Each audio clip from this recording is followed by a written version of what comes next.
something you said, Naila, which I want to pick up on before we start, which is quite interesting. When you say the stillness is within, you're so right. You know, we like to go and find a place where we're really quiet. Now, why do we do that? It's because a lot of times we have difficulty connecting with the stillness within. Yes. Now, when we do this meditation, why is it that we go to the lake and we make the water still? The water is not out there, it's within us. So as we make the water still, we're actually going into the very stillness that resides within us, you see. When we go with silence, we are taking that point in our being that is totally silent. And if you are with the stillness and the silence, that's where your higher self is. So then when you want to connect with your higher self, your chances of doing so are much higher. Now, so I'm really glad you brought that up. The reason I put the bird cage in our journey towards stillness and silence was also taking us one step closer to that pure stillness and silence. When you shut down the material mind, when you empty the material mind, when those noisy birds are gone, then when you invoke silence that exists within you, your lower mind is actually in sync with your intellect and your higher self.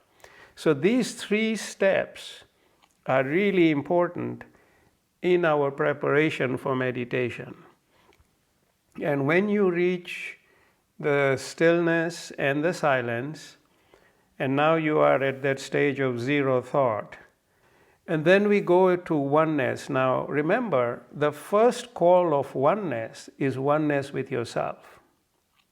So once you're repeating oneness, now you are at the level of your higher self and you're calling out for oneness, you are gaining oneness with your own higher self.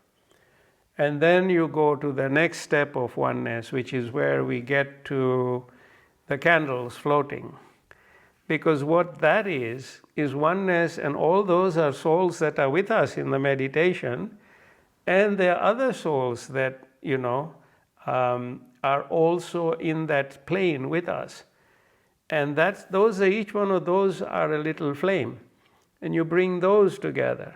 So now you are oneness with, yourself, and another step above that is oneness with all creation. So before we go into the linkage word, we really, really engage fully, and then we go into linkage. So at that point, we have the highest chance of maintaining focus. And when we do the practical meditations, I know we are a smaller group that comes for the practical meditation. A lot more people come for the master classes or listen to the videos. But really, these sessions, when we all come together, our collective focus is shared with each other. And therefore, you find that it's easier to stay in that space of light for much longer.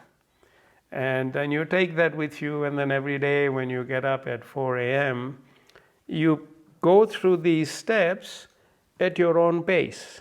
Some can go through it very quickly, some take longer, some need to hear it, but soon you won't need to hear it. So how you get there is entirely up to you in terms of what you're comfortable with. Then when you get to linkage, then it's you and your creator. And then each one of us branches off in our own directions. Yet, we are within that umbrella of pure focus, which we're all part of. And that's how we achieve an extended focus, we achieve growth. And, then you take that away with you and build on it further every day. So I think you gave me the opportunity to expand a little bit on the technique, because some people may wonder, why do we do this? From the moment you connect with nature, okay, so nature, you're already going into the creation. You're already going into the beauties of nature. So you're starting from that very high artistic level of awe in the creation of the Creator. So you're starting from there. So you already left behind your office and your problems and your challenges right when you get to the mountain. And then you take that next step in, further step in, oneness, and now you're ready. So that's why we do what we do.